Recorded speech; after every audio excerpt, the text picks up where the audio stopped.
Good day everyone! Magandang araw po sa lahat! It's another day, it's another vlog na naman po.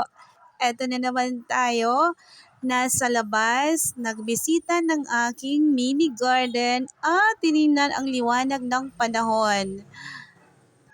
And nagulat ako kasi madami ng bunga ang aking bell pepper. Kahit nakahanging lang yan guys sa may gate namin at nakatanim lang yan sa plastic bottle. So guys, amazing! Nagulat talaga ako. Super dami ng bunga niya. At nga siyempre, ang dami kong labahin sa ngayon na araw at nakasampay na yan kasi maaga akong nagising at nakasampay na ang lahat ng aking mga nilabhan. At ayan, kung makikita nyo ang aking mga sampot na mga pusa at nag-aantay na ng pagkain kahit wala pang pagkain, hindi pa nga ako nakakapag-saing.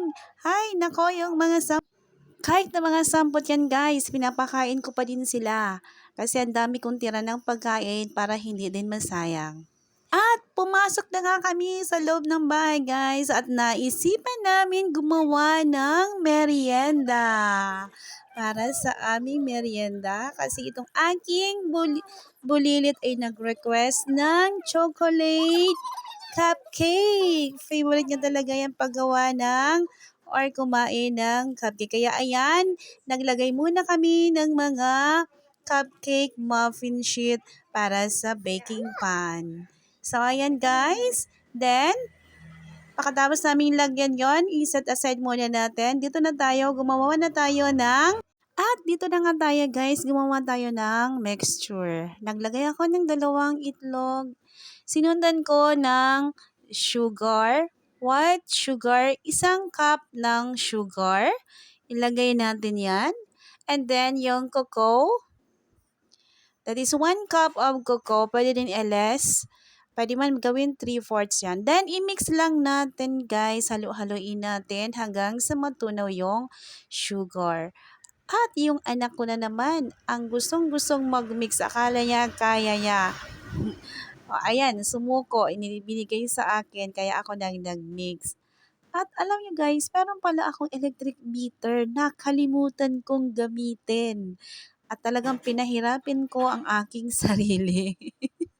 So, natawa na lang ako after na-realize ko, nako, meron pala akong electric beater. Ba't hindi natin ginamit, Miggy? So, ayan, nasabi ko kay Miggy. So, ayan. Ayan na guys. Kung nakikita nyo hanggang kapag nagmukha na siyang watery, ayan. At ito guys, nakita ko lang ito sa Facebook. Yung oil at saka yung warm water hinalo and then inilagay yung dyan sa aming hinalong mixture na cocoa, sugar, at saka yung itlog.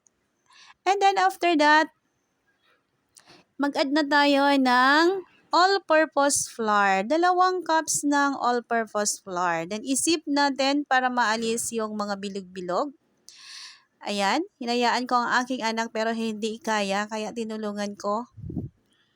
So ayan, kung nakikita nyo, nag-i-enjoy din siyang tumulong sa akin kahit minsan ang likot-likot ng kamay. So, ayan, hinayaan ko na naman siyang mag-mix. Ihalo lang natin guys yan hanggang sa it looks like watery. Parang ano na. And then, nag-add din pala ako ng baking powder.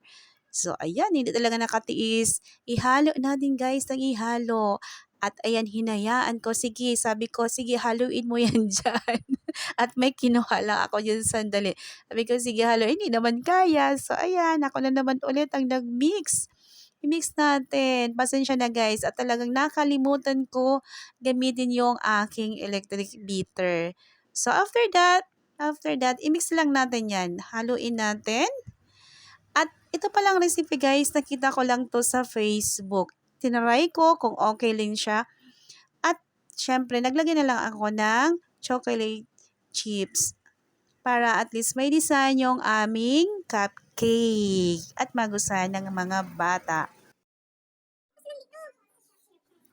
At kapag ganito na ang itsura, so pwede na natin i-transfer para mailagay natin sa ating mga cupcake muffin. I-transfer ko nga pala doon sa measuring cups ba to? Yung malaking pitcher. Tinaray ko guys, but unfortunately, madumi siyang tingnan.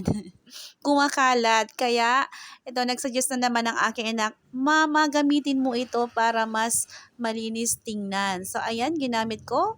Okay nga, medyo malinis. Pero meron pa din kalat-kalat ng konti. Pero, okay na din at nakaraos din. So, ayan, nilagyan namin isa-isa. Pinuno, hindi masyadong, hindi po masyado namin pinuno kasi aampaw siya kapag umalsa na yung cupcake. At ayan, nag-add lang tayo ng chocolate chips sa ibabaw ng ating cupcake. Para kapag naluto, maganda siyang tingnan at may lasa na din ng chocolate. At nag-enjoy ang aking anak sa paglagay at pag-design ng mga chocolate chips sa ibabaw.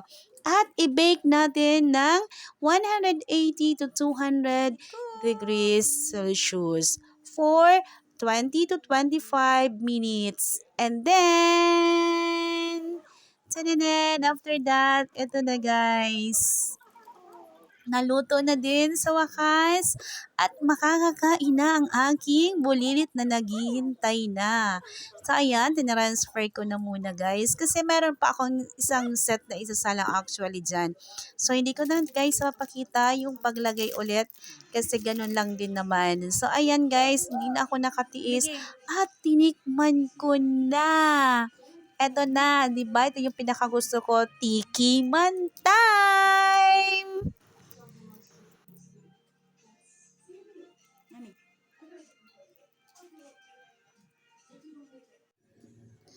At ayan na, naluto na lahat. Yung iba, may ibang design na nilagay ang aking anak. At hindi na din na talaga nakatiis. Ayan, kumuha na ng isa at nagtikim na. So guys, sana po nag-enjoy kayo sa panunood ng aming vlog. At sa susunod na naman po na video. So, see you guys for the next video.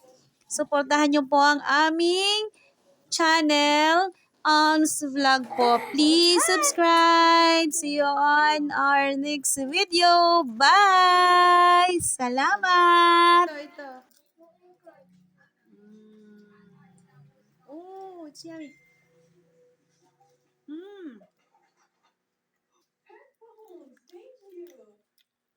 Mm.